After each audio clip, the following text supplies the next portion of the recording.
BC రిజర్వేషన్లపై AP cabinet కీలక నిర్ణయం తీసుకుంది. గ్రామీణ స్థానిక సంస్థల ఎన్నికల్లో బీసీలకు 34% రిజర్వేషన్లు కల్పిస్తామని చెప్పింది. మున్సిపాలిటీల్లో 33% బీసీ రిజర్వేషన్లుంటాయని, కేబినెట్ నిర్ణయంపై అసెంబ్లీలో లఘు చర్చ ఉంటుందని అన్నారు. కేబినెట్ నిర్ణయాన్ని అసెంబ్లీలో ప్రకటించారు మంత్రి సవిత.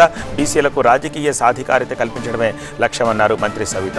బీసీలకు రిజర్వేషన్లు కల్పించడంలో టీడీపీదే చారిత్రాత్మక పాత్ర అంటున్నారు సవిత. కేబినెట్ నిర్ణయంపై బీసీ మంత్రిగా గర్వంగా ఉన్నా అంటున్నారు ఆమె. గత ప్రభుత్వం బీసీలను వంచిస్తే కూటమి ప్రభుత్వం మరోసారి హక్కున చేర్చుకుంది అన్నారు. మరి నిజంగానే ఈరోజు చరిత్రలో మరోలేని రోజని చెప్పాలి అధ్యక్ష. మరొక్కసారి బీసీల పక్షపాతి ప్రభుత్వం కూటమి ప్రభుత్వం అని నిరూపించిందన్న విషయం కూడా మరొక్కసారి మీకు తెలియజేస్తున్నాను అధ్యక్ష.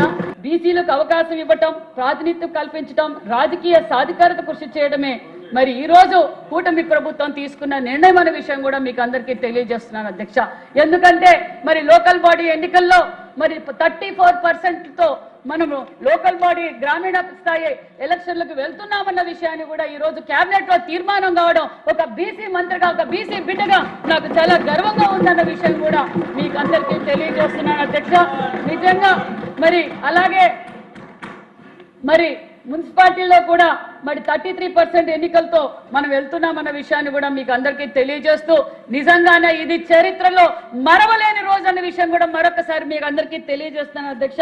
ఎందుకంటే నేను బీసీ, నా బీసీలు బడుగు బడిగిన వర్గాలని చెప్పి ఓటేయించుకున్న గత పార్టీ అంటే గత ప్రభుత్వం జగన్మోహన్ రెడ్డి గారు ఏ విధంగా బీసీలపై అక్రమ కేసులు పెట్టడం, బీసీలపైన దాడులు చేయడం, బీసీలను హతమార్చడం కూడా చూసి రాజకీయంగా కూడా దెబ్బతీసిన వ్యక్తి పార్టీ గొడ్డలి పార్టీ అన్న విషయాన్ని కూడా మీకు మరొకసారి తెలియజేస్తున్నాను.